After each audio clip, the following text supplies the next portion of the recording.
I'd lived next door to Margaret for 11 years, and in all that time, I don't think we'd exchanged more than 100 words total.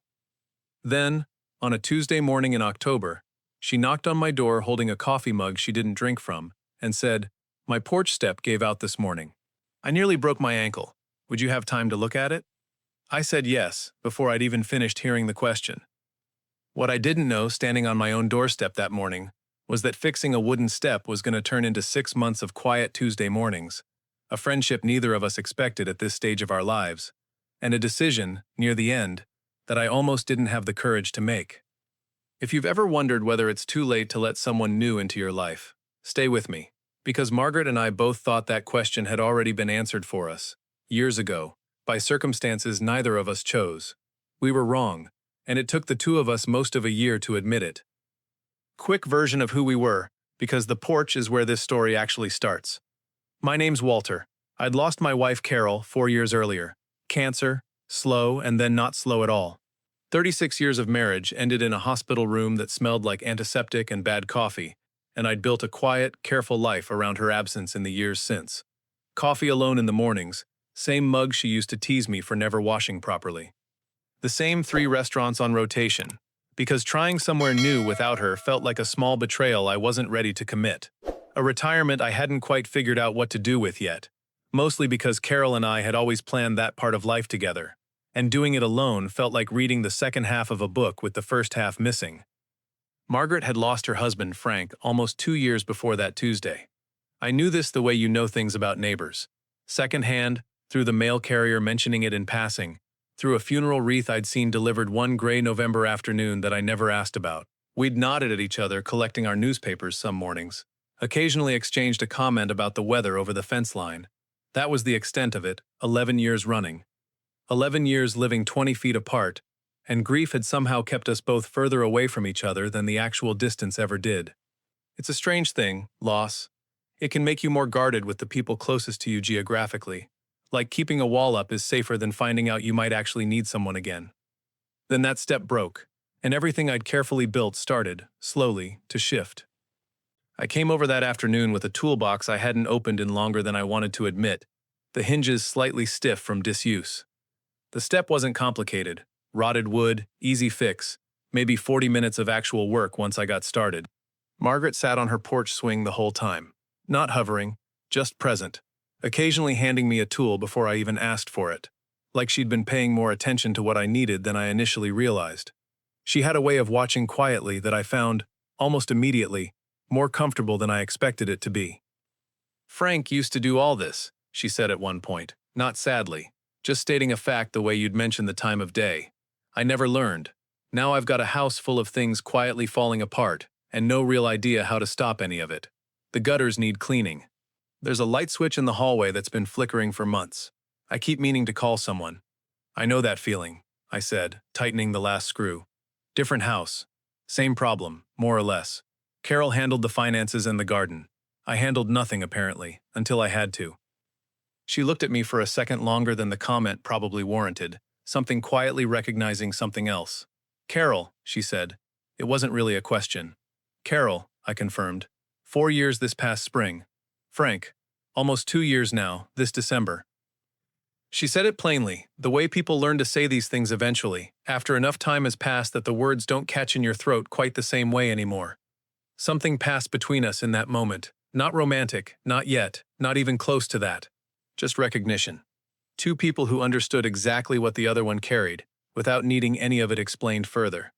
"There's coffee inside if you want it, once you're finished up out here," she said, and went back to the swing, back to watching the street. I didn't know it yet, but that offhand invitation was about to become something neither of us would say out loud for weeks. A standing Tuesday arrangement neither of us had actually planned. The step led to a loose railing the following week. The railing led to a sticking door that Margaret mentioned almost apologetically, like she felt guilty for needing help twice in a row. By the 4th Tuesday, we'd both quietly stopped pretending there was always something in the house that genuinely needed fixing. I started coming over even on weeks when the house didn't need me for anything, bringing my toolbox anyway, mostly as an excuse, both of us aware of it and neither of us saying so directly out loud.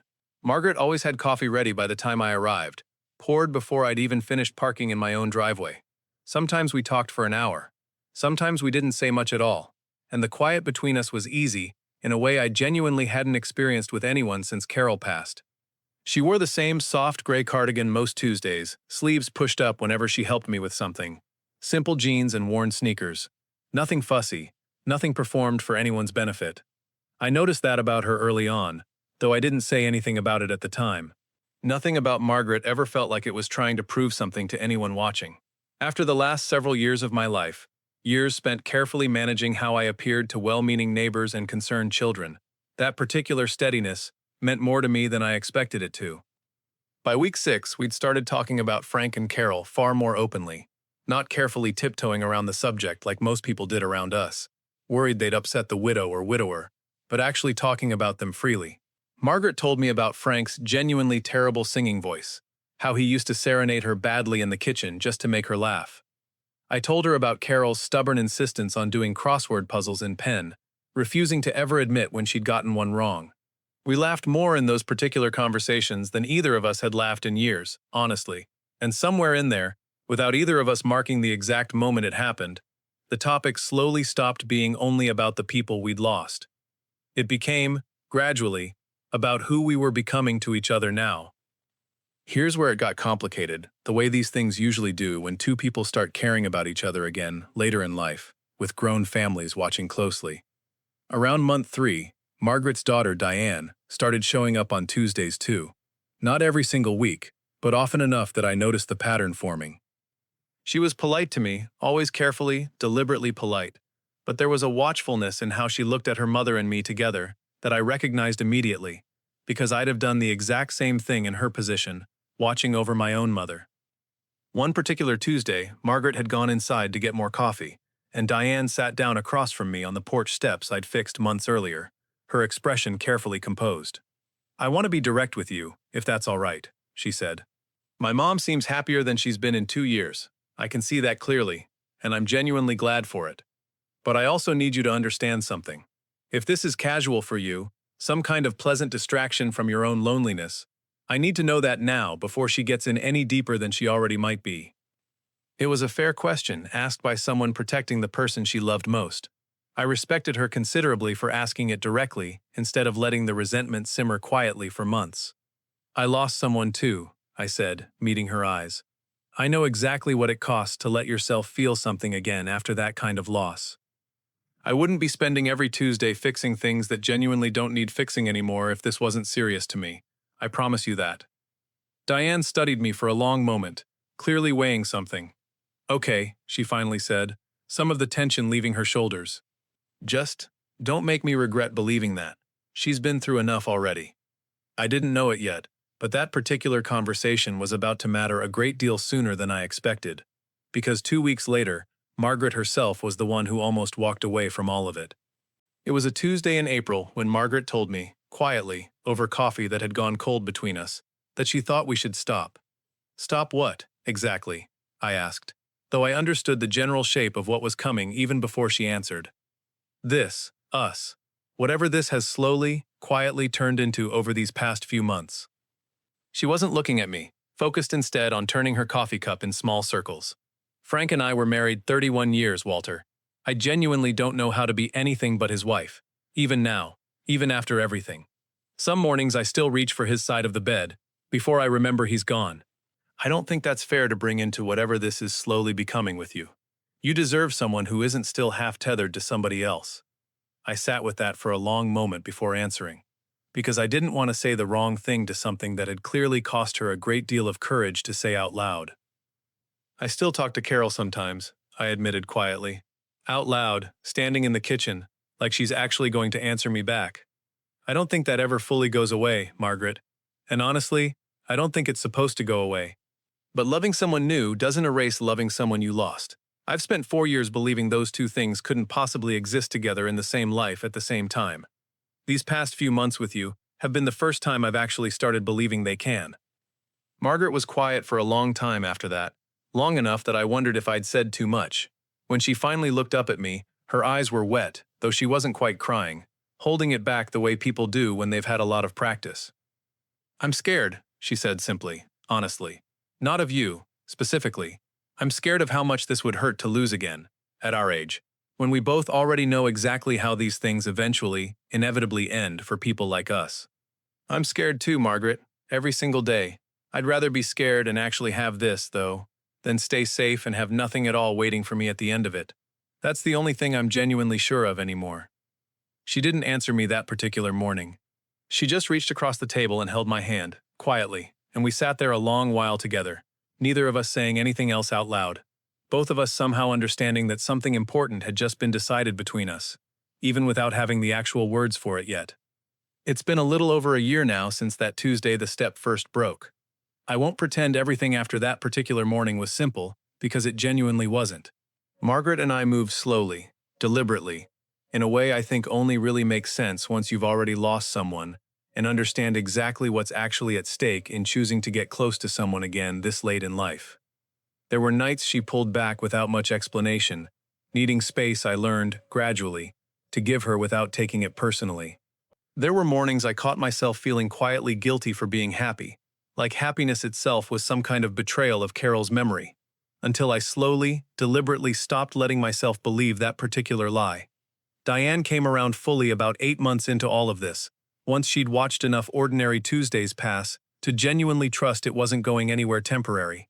She still checks in on her mother more than most daughters probably might, calling more often than strictly necessary, and I've come to respect that fiercely rather than resent it, because I understand exactly what she's protecting.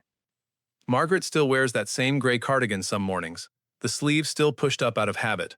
I still bring my toolbox over most Tuesdays, even though, at this particular point, there's genuinely nothing left in her entire house that actually needs fixing anymore.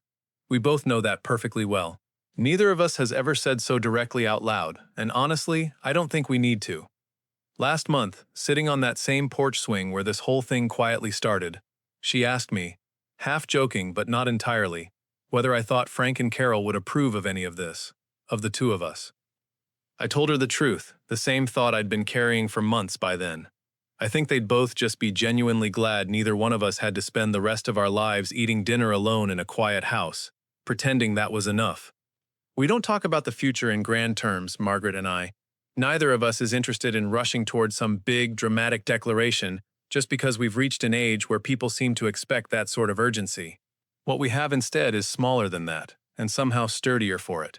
Tuesday mornings that have quietly become every morning. A second toothbrush that showed up in my bathroom sometime around month 9 that neither of us made a production out of.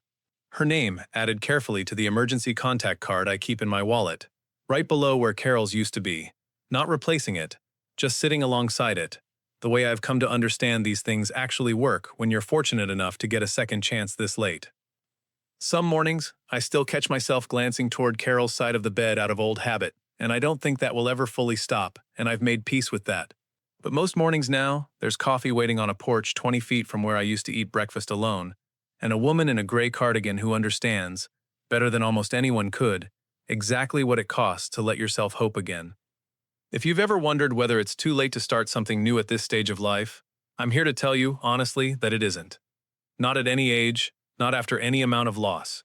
Tell me in the comments if you've experienced something like this yourself, whether recently or years ago. I read every single one of them.